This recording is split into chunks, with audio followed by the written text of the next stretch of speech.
When you play the Game of Thrones, you Subscribe and like. or you die. There is no middle ground. Alright, hello YouTube, welcome back to the Grease College YouTube channel. Today's video, we are going to be doing a House of the Dragon Season 2 tier list with some of the characters. As you guys can already see, I've kind of removed some of this because I couldn't find any like specifically Season 2 tier lists, so I just picked through one that was Season 1 and Season 2 and just kind of picked out all the Season 1 ones.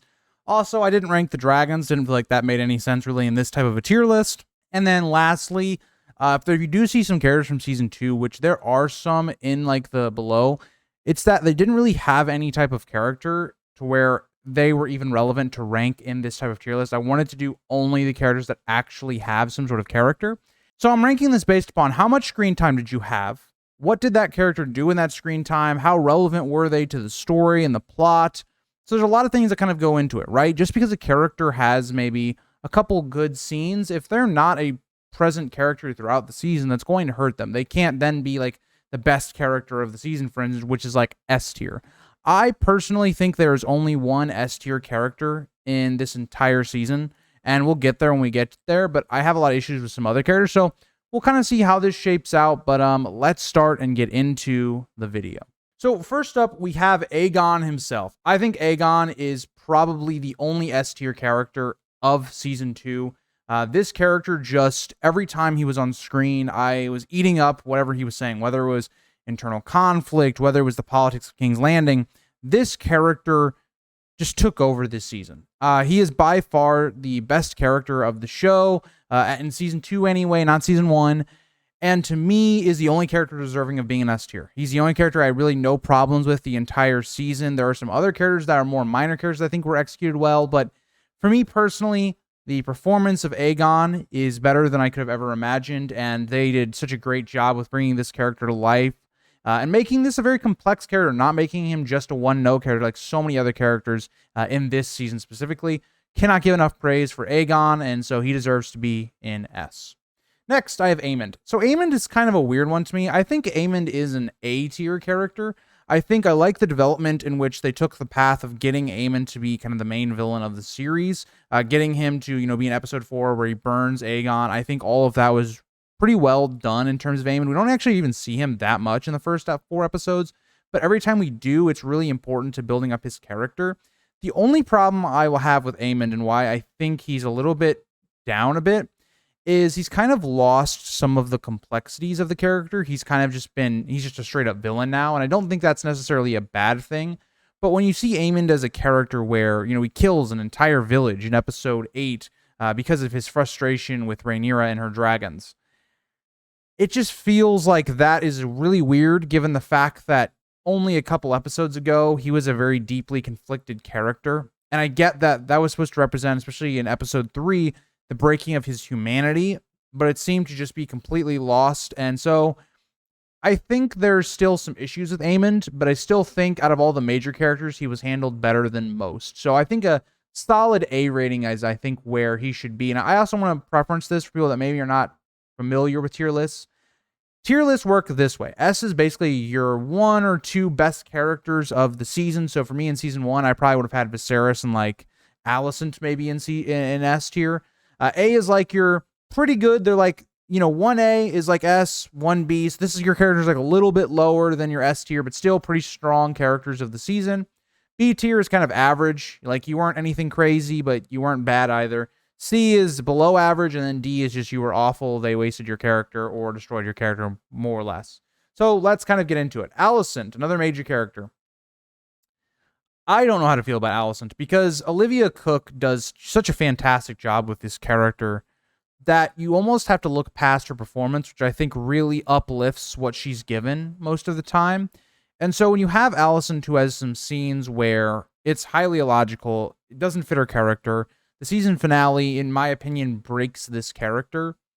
It's hard to weigh that aspect of it with the aspect of, I do like some of the stuff they gave Olivia Cooke to do with Alicent, dealing with her guilt and things like that. I think the early half of this season was pretty good for Alicent. And so it's hard because when I look back on this character now, knowing her endpoint, it sours a lot of the taste of kind of how I viewed this character and how I'm going to look at her going back, knowing what her endpoint is. And then you just have things like episode 7 where she goes on a camping trip, and episode 8 betraying her entire family.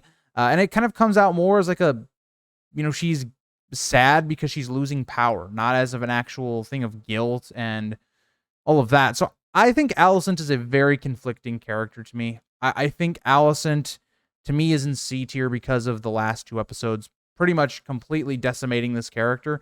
If you were saying off of the first 4 episodes of the season, I probably would have put her more towards A, but I think the back half of the season just destroyed this character. I think people might disagree with me on that, and that's fine, but that's just how I feel about the character of Alicent. I don't think she's in D because D implies like there was really nothing good with your character.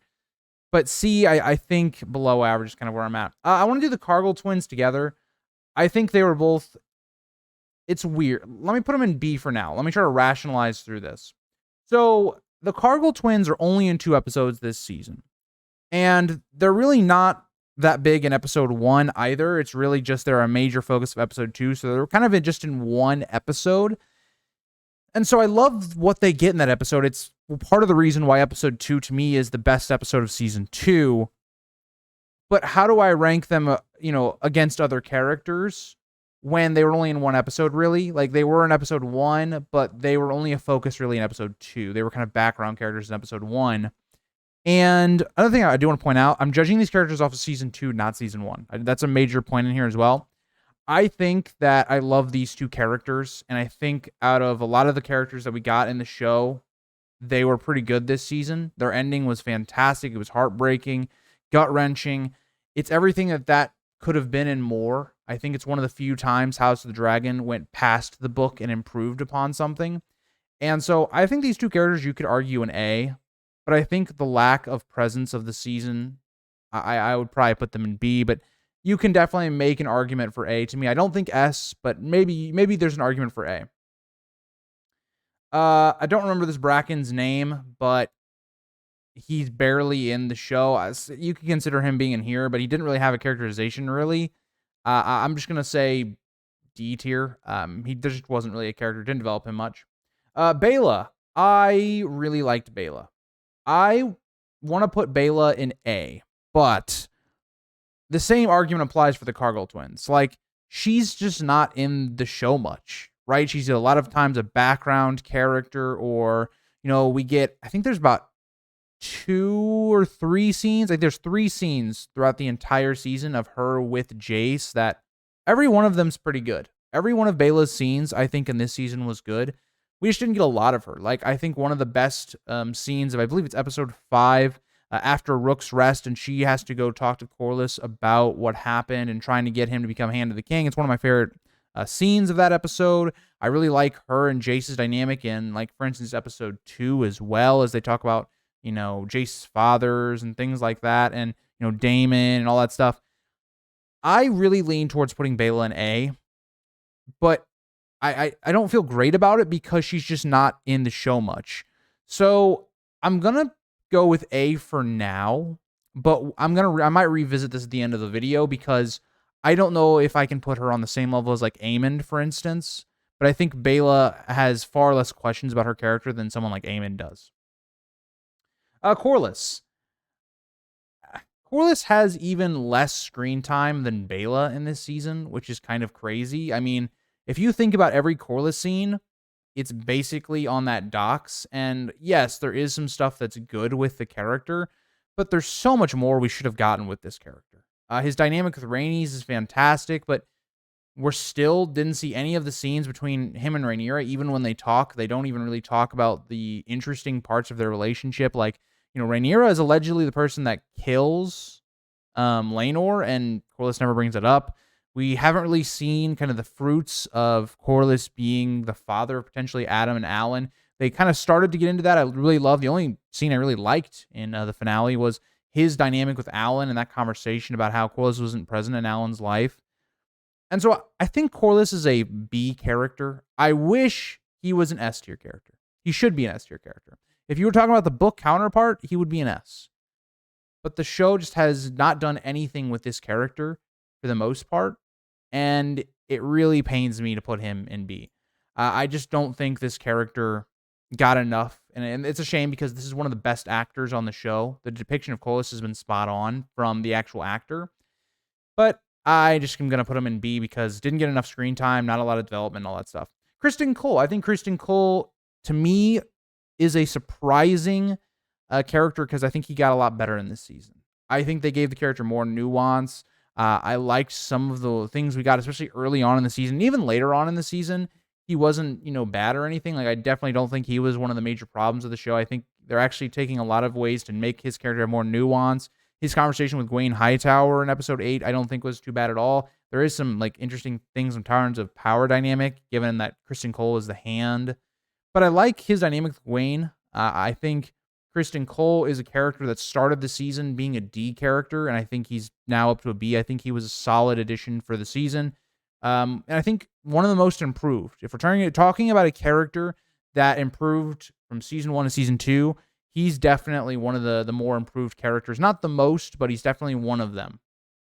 Daemon straight into D. People might not like this because Daemon is a fan favorite, but we wasted the entire season with Daemon. He had no characterization in terms of him growing as a person. It all gets down to some cheap just vision, more or less, by the end of the season that just makes everything that we saw with Daemon irrelevant. Even I had problems with him in episode 1, given that he sneaks into King's Landing and he doesn't even try to conceal himself, which seems really stupid and dumb. I liked him and his dynamic with Rhaenyra in episode 2, but again, that just didn't go anywhere.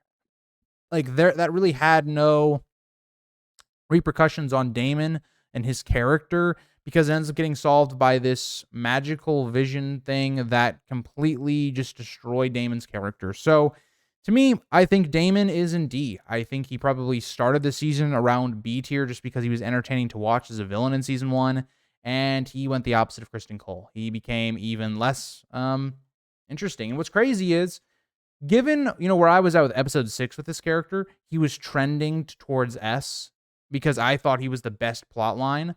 And he quickly, in 2 episodes, because I also think episode 7 didn't do much for the character of Daemon either. It kind of hurt him, but didn't hurt him that much. He was still salvageable.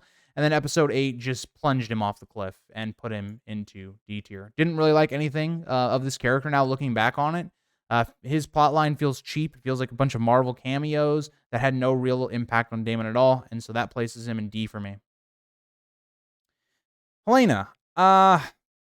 I don't know. I want to put Helaena in B, but she was a character really that was used for one-liners. Like after episode 2, more or less, this character just doesn't have any real development.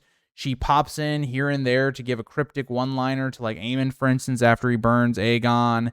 And I just think Helena's fine. I mean, this character wasn't anything crazy in this season.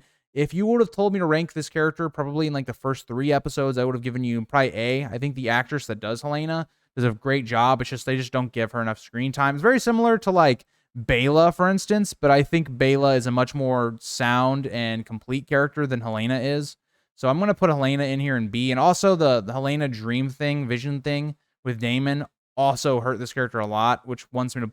I want to put her almost in C, but I think she's in B. I think she's just fine. They didn't really do enough with the character. Jace. Jace, to me, is all over the place in this season. I think Jace is... And again, I think Jace, for you as a viewer, will completely go into how do you buy the episode 7 thing where he is really upset about the Dragonseeds stuff. And so this isn't a debate video about that. But for me, I wasn't somebody that understood where that came from. I got it, why they did it. And it makes sense, but it wasn't developed at all. And so I talked about this on stream, on Sunday after the episode came out.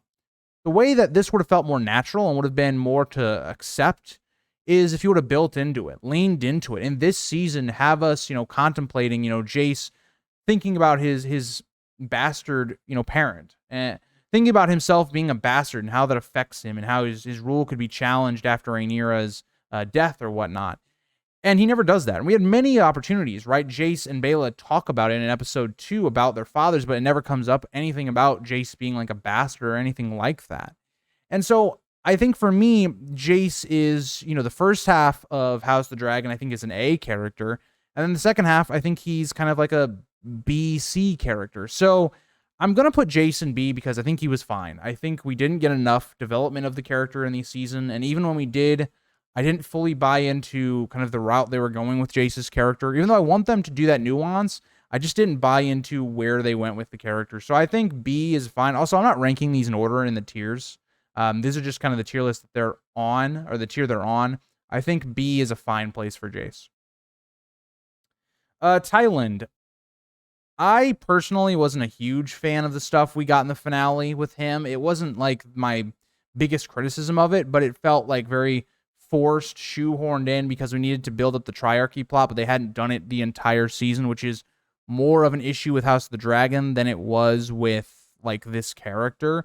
I find that this character was like very funny in terms of like the council meetings early on in the first 4 episodes.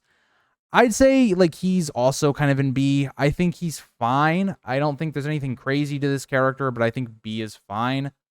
Jason Lannister, we didn't even really see. We saw him in basically like 2 episodes, and he doesn't even speak in one of them.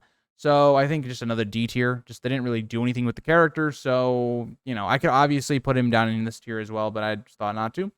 Iron Rod, we don't see a lot of Iron Rod, and when we do, or Lord Jasper, as you also know, I think some of the stuff we get with him and Larys, with the council stuff, I think he's just a proper B tier. Like, could have been more developed, but I think what we got of him was fine. I think B tier is fine for the character. Larys, I think Larys is obviously A tier. I think they definitely improved the character from season 1, where this character is, you know, playing the Game of Thrones, right? He is one of the few characters in this season that felt like he was trying to make political moves and gaining influence and power, but we're also peeling back some of the layers of the character of Larys. One of my favorite scenes of this entire show is Larys talking to Aegon about his condition, you know, his disabilities. It's really him projecting how he's had to deal with his life of being of having disabilities onto Aegon.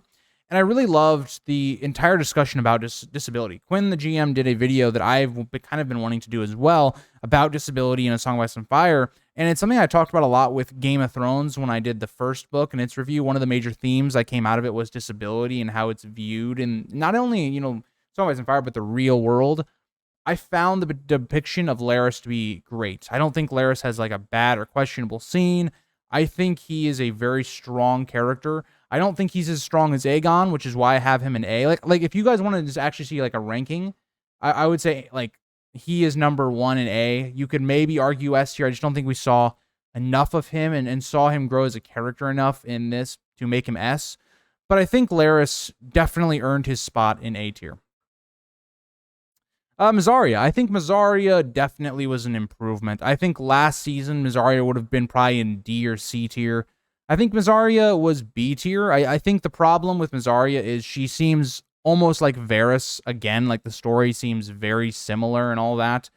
But I thought that her kind of interactions with Rhaenyra were very interesting, especially when they started getting into it. I was not one of those people that had any problems with like her and Rhaenyra kissing and stuff like that.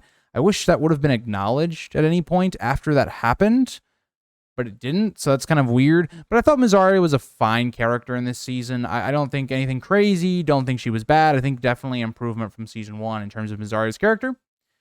Orwyle. I think Orwyle is kind of in the same boat.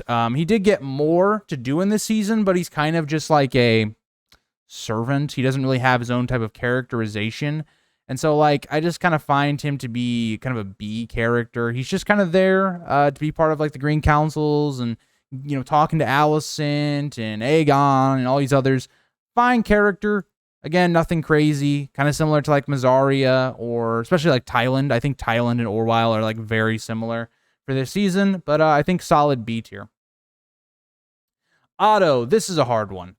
I think that Otto Hightower was, outside of Aegon, one of the strongest characters of the opening 2 episodes.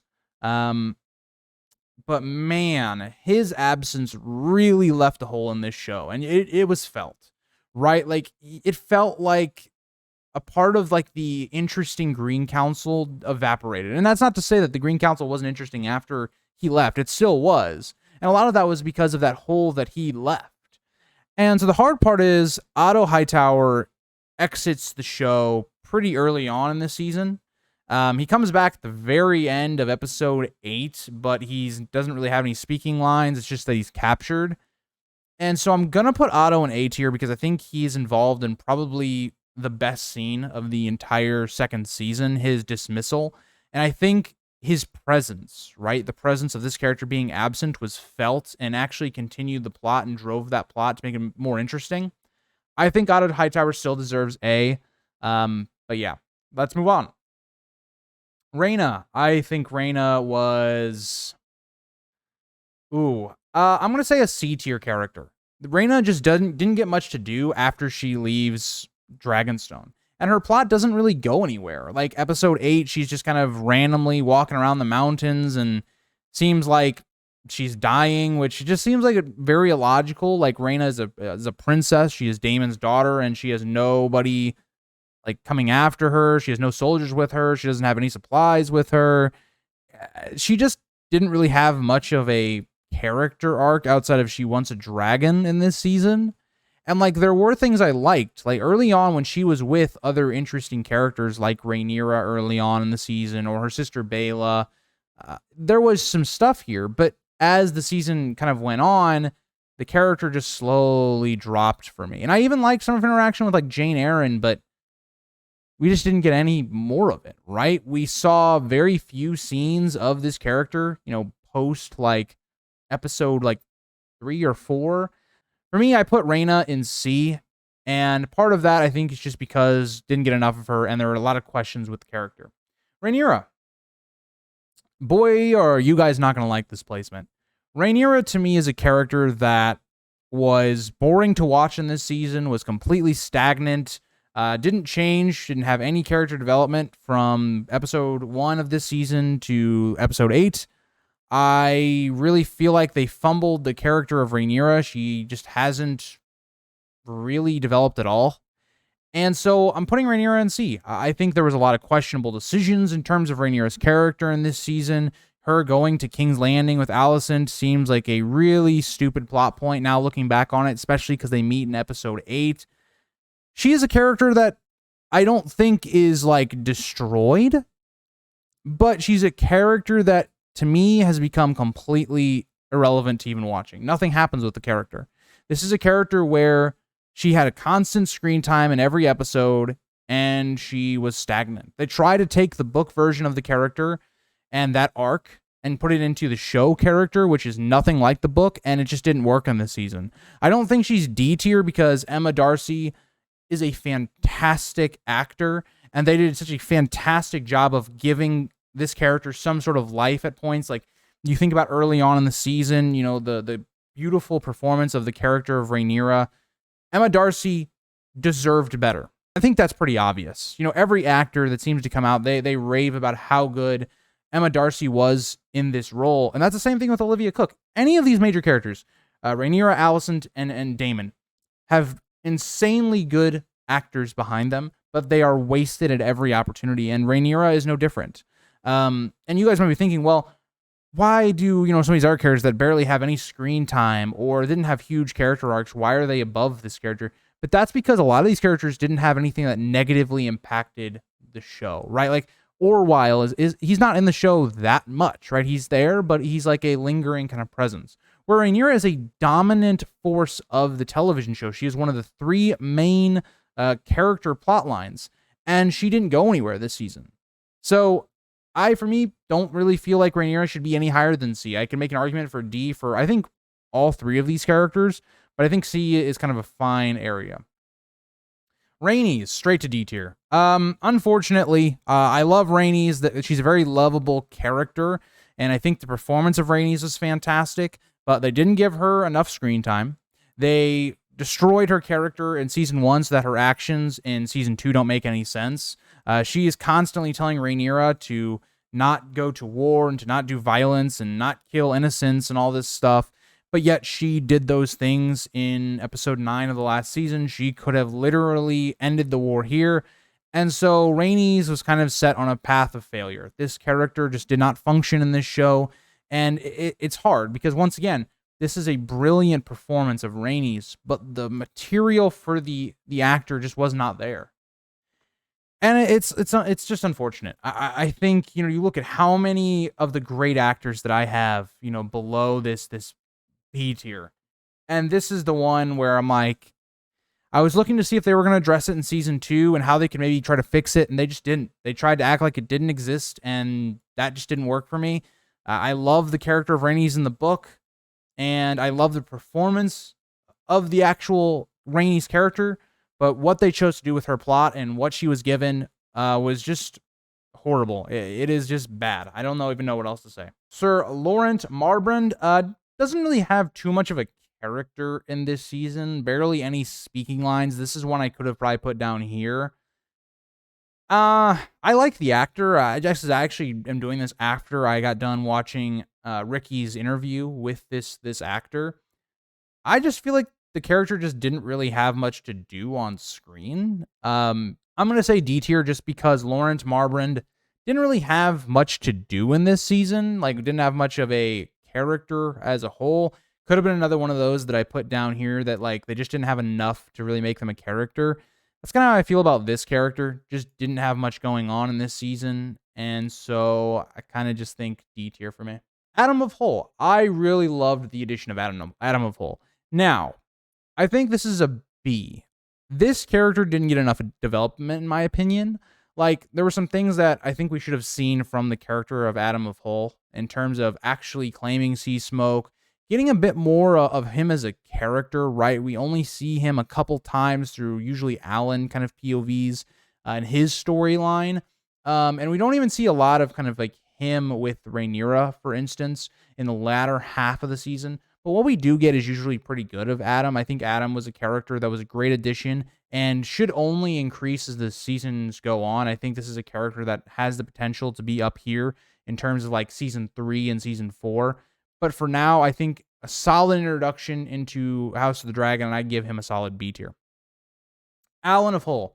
Alan of Hull just had more screen time than Adam did, had more of a character, and I think one of the few plot lines from the start to finish that actually was executed pretty well. I think Alan of Hull deserves to be an A. I think his speech when he was talking with Corlys in episode 8, so overlooked because of how bad the rest of the episode is, but his ability to act when he was finally given that, right? He'd been taking in and keeping it all in, and he finally lets it out in the final episode of the season. This was a beautiful performance of the character of Alan. It's everything I could have asked for from the character and more. The only reason he's not in S tier is kind of the same reason why some of these other characters are down here, is didn't have a lot of screen time. We barely saw Alan. We see maybe 1 or 2 scenes of him maybe in each episode. Usually it's less than that. But I thought Alan is a very strong character. Based off the characterization so far, this is a character that could easily sneak into S tier in the next season. But for now, I think great supporting character and a character that is going to probably take more of a prominent role moving forward. And he is going to be an A tier for me. Alys Rivers. I don't know what to say about this character because I don't like Daemon's plotline now. But I still think this was a pretty good interpretation of Alys Rivers and who she is. It's still unclear onto what her actual motivations are. But I do think in terms of like her wanting to protect the small folk, she has this aura of mystery around her. I think she's a solid B character.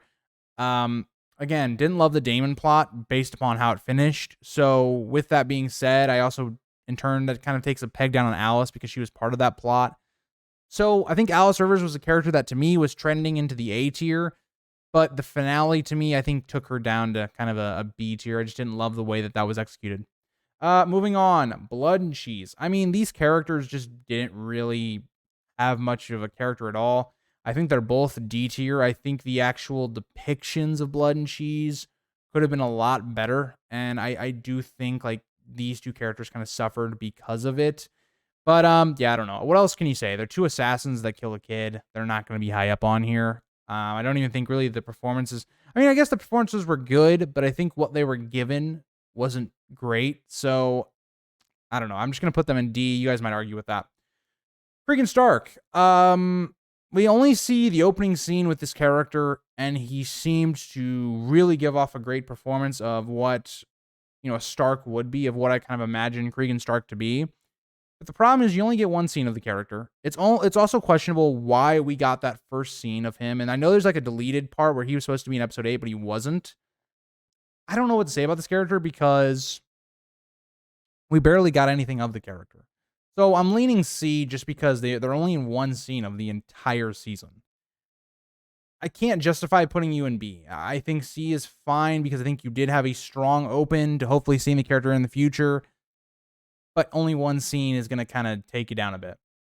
The handmaiden to Rhaenyra, I mean, she has no characterization at all. Some of her plot line is pretty weird and fluky. I think D tier. I think it's pretty understandable why. Gwayne Hightower. I really liked Gwayne Hightower. I'm going to put Gwayne Hightower in A. I think Gwayne Hightower was a really interesting character that I was not expecting from this season. He oozed charisma. The performance of the character was fantastic. His conversation with Alicent is kind of one of my favorite moments of the season. I think his relationship with Cole is very interesting to watch, that dynamic between the two, giving us just a different, like, Hightower. And his backstory is very interesting as well. Growing up without really his family, his father, and, his sister and all that stuff, growing up, at Old Town while they were growing up at court. I find Gwayne Hightower to be a really fascinating character, and I think to me was the biggest surprise of the season in terms of good characters. Really happy that we got Gwayne Hightower, and he was one of the few characters that kind of escaped the season without any damage. I also think that Hugh is A tier. Really great way of building on the source material, giving this character, a lot to do. I love the way that they built this character and his claiming of Vermithor. Now that I reflect upon it a little bit more, I do really like Hugh's kind of claiming of Vermithor, the way he shows that he's not going to be coward like the rest of these people. He's going to stand up to a dragon. I think Hugh did a really great job. The actor did a great job of kind of bringing Hugh to life where there wasn't much in the book, and they really did a good job of giving the character material. Jane Eyre. To me, Jane Eyre is C tier because I like the way that she questions, why she should support Rhaenyra when Rhaenyra doesn't give her end of the deal to her. I like that she's kind of asking those questions. I kind of like the way her and Rhaena kind of bond in terms of, like, they both feel helpless not being able to have a dragon protect them. Like, what can they do if for instance, Vhagar comes upon the Eyrie? I liked the little semblances of stuff we did get with the character of Jane Eyre, but we didn't get a lot of it. And we only saw maybe 2, maybe 3 scenes of this character. Just really weird to me. And also there was some weird stuff with the characterization that is kind of questionable about Jane Eyre, but to me, C tier is fine. Hugh's wife, I would say C tier again. She just kind of disappears at times. Like, I think she's a great addition to Hugh's story, and building up, we'll probably see more of a payoff with her relationship with Hugh. But I don't know. I mean, I think this was a good little insight into the small folk, but just didn't do enough to really get up into higher tiers. Oscar Tully, we only see him for one episode. I think he does do a pretty good job, even though it undercuts Daemon. I think C. I'll put him in B. I liked the performance of Oscar Tully. It kind of gives you Catelyn vibes. I just didn't love the writing around Daemon. I like Oscar Tully in that episode, and so I put him in B. But I also have questions about the character based upon Daemon's plotline. And so I think Oscar Tully's a solid B character, but I don't know. Simon Strong. I loved every instant Simon Strong was on the screen. He was just a great presence, kind of almost this humorous type of character in this eerie Harrenhal place, something that you needed for that plot line, and he fits it perfect. I love his motivations. I love the way that we go about with this character while he's kind of being like Daemon's caretaker. It almost feels like, because he's losing his mind at Harrenhal. I love the character Simon Strong. I thought was a strong addition to the season. Sir Stefan Darklyn. We don't really see that much of this character either. Barely has a personality. I'm just going to say C tier. I think better than Laurent. Like, he has a little bit more to the character, especially in episode 7. But still, there's not really much there. Ulf. I'm going to be honest. I know some people have liked Ulf. I don't like Ulf. I don't enjoy the characterization of just this guy that is completely incompetent, is just pretty much an idiot, and he falls into luck with, Silverwing. I don't love that. And then how he just acts as soon as he then gets Silverwing. Just don't like the way the character was written, and I think that's personal preference. I don't have a huge issue. Like, if you really like Ulf, I could see it. I just personally do not. And then Willem Blackwood. I think Willem Blackwood was a solid character, kind of being the Blackwood figurehead for the majority of the season, and kind of representing the theme that George likes to show, like this unnecessary conflict between the Blackwoods and Brackens, where they don't even really know what started it. They have their own guesses, and this hatred and all that, and him getting his, comeuppance. I wish it would have been done better by the show, but him dying because of his war crimes and actions, even though maybe he was given those by Daemon, he was going to probably do those anyway, right? It's because it was just an excuse for the Blackwoods to, attack the Brackens and vice versa. And so I did like what we saw with Willem Blackwood, but I just don't think that it was enough to go forward with that. But this is my season 2 tier list. As you guys can see, I was not a big fan of how they did a lot of the main characters in this season. I think a lot of the characters that I was a little bit higher on were a lot of secondary characters, right? If you look at all these characters outside of Aemond and Larys and Otto, maybe a lot of these were secondary characters in this season. I liked a lot more of the secondary plots than I did the main plots. Even, you look at B, a lot of these are because we didn't get enough of these characters, right? I liked all of these characters in B tier. We just didn't see enough of them, usually, is kind of why they're in here. Like the Cargills, it's like, how much more could you do because they were only really in one episode? Corlys is missing in multiple episodes, and when he is in episodes, we barely get any of him.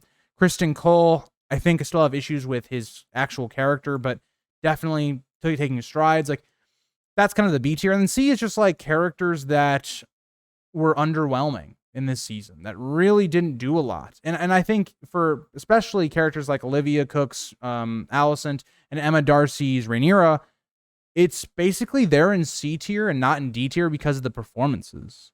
And I don't think their plot was drastically as bad as like Daemon's, for instance, because his was ruined by one scene.